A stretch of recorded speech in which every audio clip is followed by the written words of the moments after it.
The concept of male gaze, introduced by Laura Mulvey in her seminal essay Visual Pleasure and Narrative Cinema, highlights how women in film are often portrayed as passive objects of male desire. However, Arcane, the animated Netflix series set in the League of Legends universe, offers a refreshing subversion of this trope. This analysis focuses on a pivotal scene between Caitlyn and Vi, exploring how it challenges traditional notions of the male gaze and presents a queer, emotionally grounded moment of intimacy.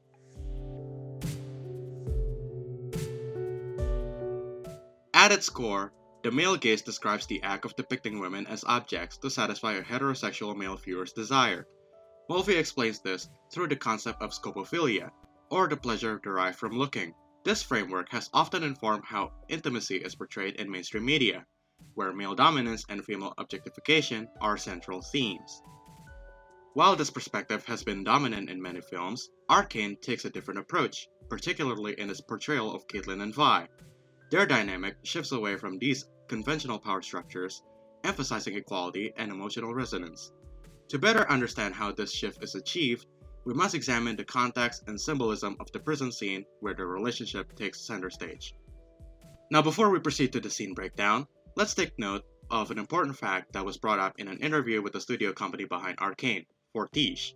They mentioned that the scene had already been heavily cut down to meet appropriate ratings, and that it was originally longer in duration and more explicit in nature.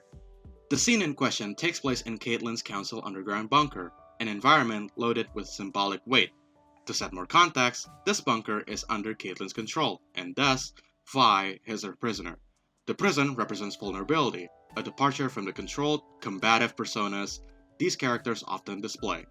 Notably, Vi's tattoos are prominently shown, marking a shift from her usual armored demeanor to a more exposed state. This visual cue reinforces her willingness to be emotionally and physically open with Caitlyn. With me, I have a visual analyst who's helped break down the scene and bring up an important topic involving mutual vulnerability and its symbolism. Please, take it away. Thank you, speaker. I'd like to go into details of the actions that were taken by each character in this scene and how it shows intent behind each and every animation that was drawn up in the storyboard. This scene emphasizes mutual consent and vulnerability rather than adhering to traditional gendered power dynamics. Vi, often coded as the more masculine presenting character, initiates the interaction by pulling Caitlyn into a deep kiss. This is then immediately followed by Vi removing Caitlyn's jacket. Caitlyn reciprocates, taking off her own top, and later assisting Vi in undressing. These actions unfold with deliberate equality, demonstrating that both characters maintain agency over their bodies and choices. The undressing sequence further illustrates this mutual vulnerability. Caitlyn's discovery of Vi's wound is a moment of raw, emotional connection, where physical exposure mirrors their deepening trust.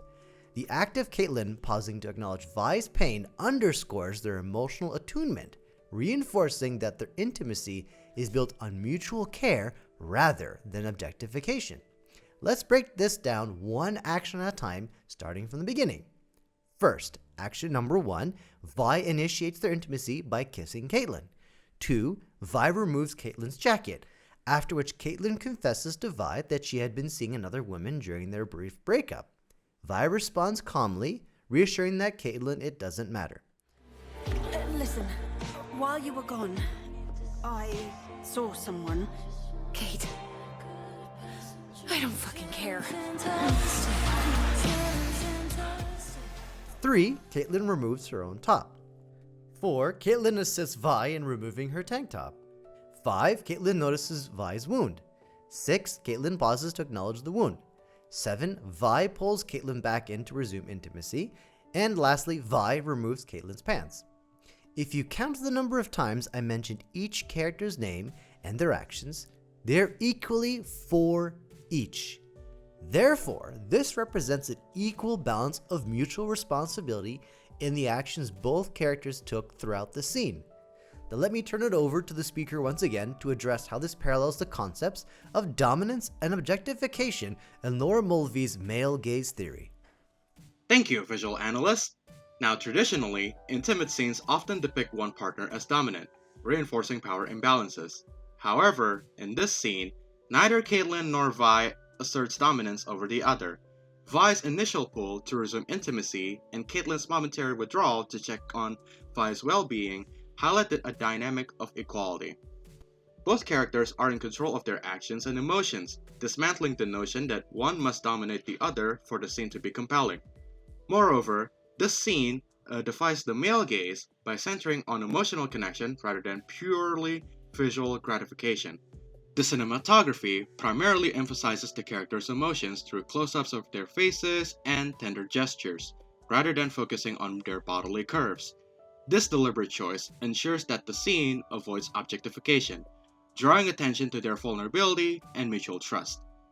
While the physicality of their interaction is undeniable, it is framed through the lens of mutual desire and respect, making it resonate deeply with audiences who yearn for authentic queer representation. Some might argue that the scene's explicitness caters to male viewers, given the historical context of queer female intimacy being fetishized in media. However, this interpretation diminishes the scene's broader significance. By allowing queer audiences to see a tender and unapologetic depiction of their experiences, Arcane shifts the focus from male voyeurism to authentic storytelling. The scene's careful balance of emotional depth and physical intimacy ensures that it resonates with diverse viewers, transcending the limitations of traditional cinematic tropes. In conclusion, in this scene, Caitlyn and Vi's relationship defies the conventions of the male gaze by emphasizing mutual vulnerability, agency, and emotional connection.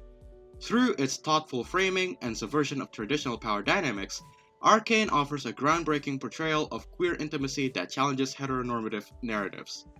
By analyzing this moment through the lens of feminist film theory, we can appreciate how Arcane sets a new standard for representing LGBTQIA+ relationships in media, one rooted in authenticity, equality, and mutual respect.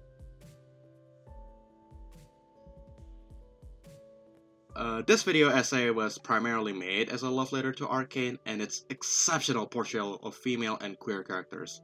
As someone from the LGBTQIA+ community myself, I hope Arcane won't be the last animated series, or even the last piece of media for that matter, to feature such meaningful representation of queer characters. Love, Uli.